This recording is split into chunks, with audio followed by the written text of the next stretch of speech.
Olá pessoal, tudo bem? Estou aqui com o arquiteto Fernando Brandão, hoje participando aqui com a gente de um programa dentro da ABIMAD 33, que é a 33ª edição. Fernando Brandão, obrigado pela presença, tudo bem com você? É um prazer estar aqui com vocês. Como está o mercado corporativo hoje, Brandão? O que você anda fazendo, as áreas comerciais? Olha, o mercado, como todo mundo, está se repensando, né? Sim. E todo mundo está tentando melhorar a qualidade de ambiente de trabalho. Isso é uma... Eu sempre considerei que a pandemia não ia ser suficiente para deixar as pessoas em casa. As pessoas não têm... Estou falando numa grande... em média, né? Estou falando de diretoria. A diretoria, obviamente, aprendeu a trabalhar em casa. E tem recursos e tem conforto para trabalhar em casa. Mas as empresas vão trazer seus staffs de volta para os escritórios e eu acho que essa nova fase, os arquitetos vão ter de trazer um pouco da residência para os ambientes de trabalho. Quer dizer, a casa vai para o escritório e não o escritório vai para casa, como que todo mundo alardeou na pandemia, né? O escritório está se tornando mais aconchegante, né? Mais personalizado, mais caseiro, mais informal. Mais informal, né? E você tem feito muitos projetos, como é que está essa... Olha, eu tenho feito projetos aqui, eu tenho um escritório na China, né? Sim. Em Xangai. Por causa da pandemia eu não tenho conseguido, a China está fechada, agora ainda mais por causa da Olimpíada de Inverno. Meu escritório continua lá parado, mas eu tenho feito projetos para meus clientes contratando meus coordenadores freelancers. Freelancers, né? Tá. E estou fazendo 2 restaurantes, é mesmo? Um em Beijing e um em Xangai, mas só esses 2 trabalhos lá.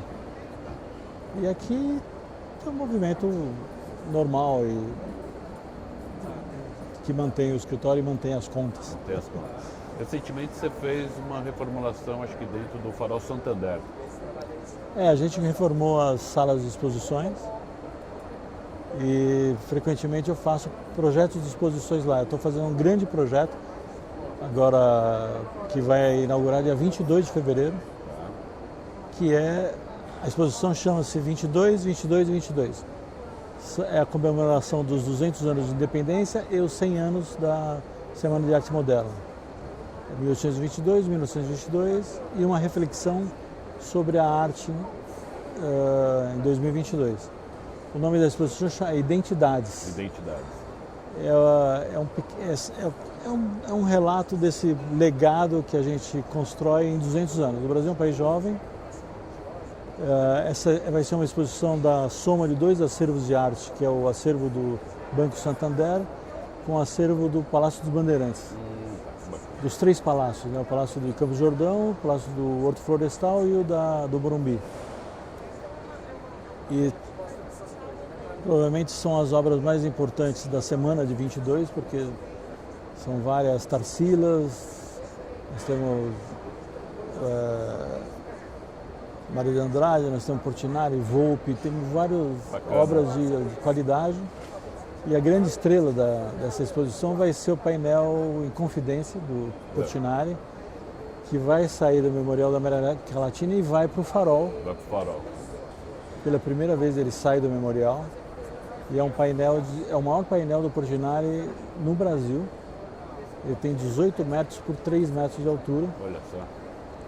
E a gente fez uma ginástica lá para ele caber dentro do Farol. E simbolicamente é uma exposição importante de estar no Farol, porque o prédio é um ícone da cidade de São Paulo. Né, no centro de São Paulo. Vão ser 4 andares.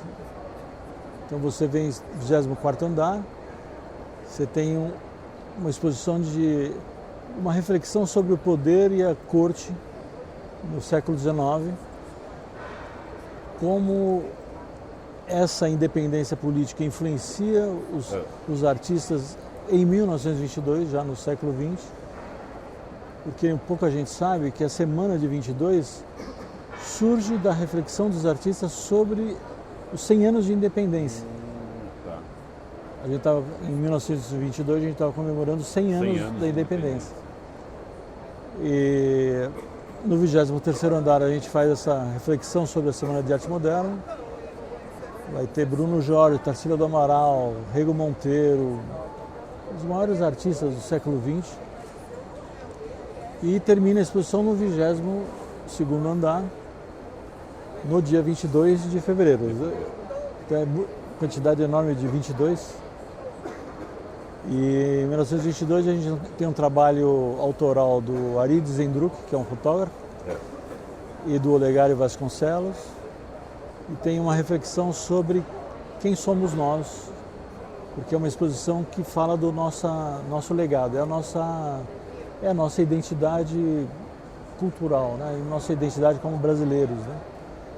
É uma exposição que pretende ser otimista, porque você precisa pensar o seu passado para você projetar o seu futuro, né? Então a ideia é que as pessoas que conheçam a exposição saiam de lá orgulhosos com a pequena história estético-política que a gente construiu indo só 200 anos, né? Vai ser uma exposição muito legal, muito interessante. Curadoria do Carlos Fagin, que é o presidente do Condefat, e da Ana Cristina Amaral, que é curadora do acervo do Palácio do Governo. Bacana, Fernando, isso daí. Depois a gente vai até compartilhar aí com o nosso público, né, para poder participar e fazer essa visitação lá também. E é bem interessante porque essa questão de tecnologia hoje, ela engloba, né, não só um formato ali do digital, né, mas vem surgindo tendências, né, com óculos em 3D, alguma coisa, né? Você tem alguma coisa voltada dentro desse cenário no Santander que aconteça com isso, ou só com... Eu faço meus projetos em 3D. Todos em 3D, né? E uma realidade aumentada, né? Eu ofereço essa possibilidade do cliente se inserir no espaço, mas isso é uma ferramenta já usual dos escritórios de arquitetura, né?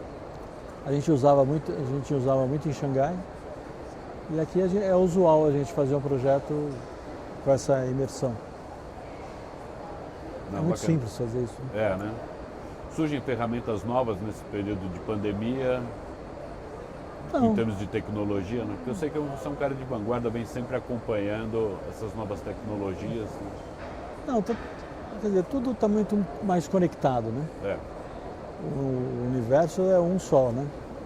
O universo da arquitetura é um só, então fazer projeto aqui em São Paulo, em Pinheiros, ou em Santos, ou em Xangai, é tão fácil quanto, né?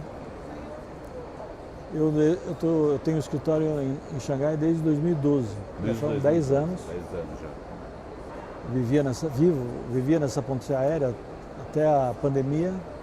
Eu ficava 45 dias na China e 45 dias aqui.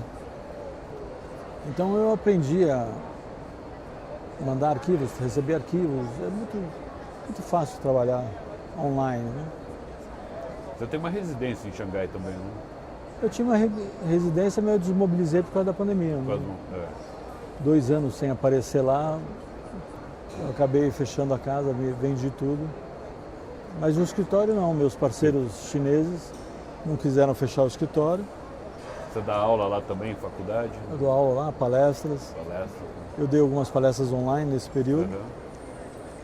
Eu faço parte de uma instituição de professores estrangeiros na China.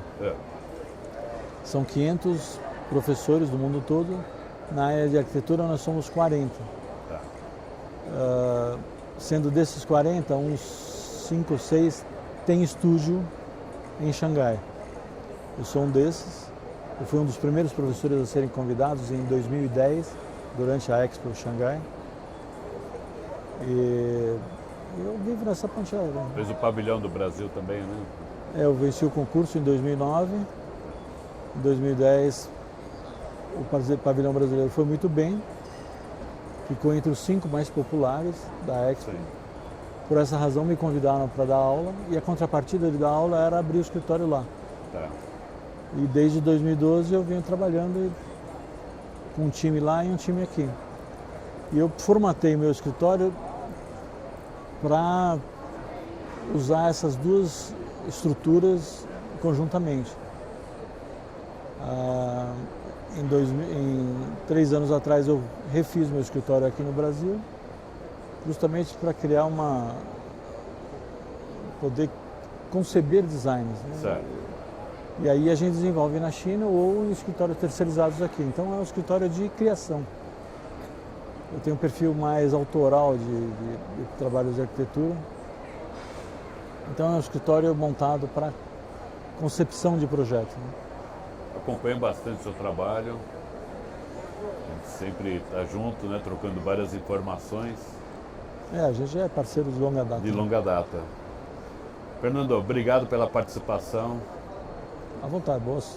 Por vir aqui participar com a gente nesse momento, tudo. Fica o convite aberto para o pessoal visitar o Farol Santander também com a exposição. Dia 22 de fevereiro. Dia 22 de fevereiro agora. Obrigado, Fernando. Obrigado pela participação. Obrigado a vocês.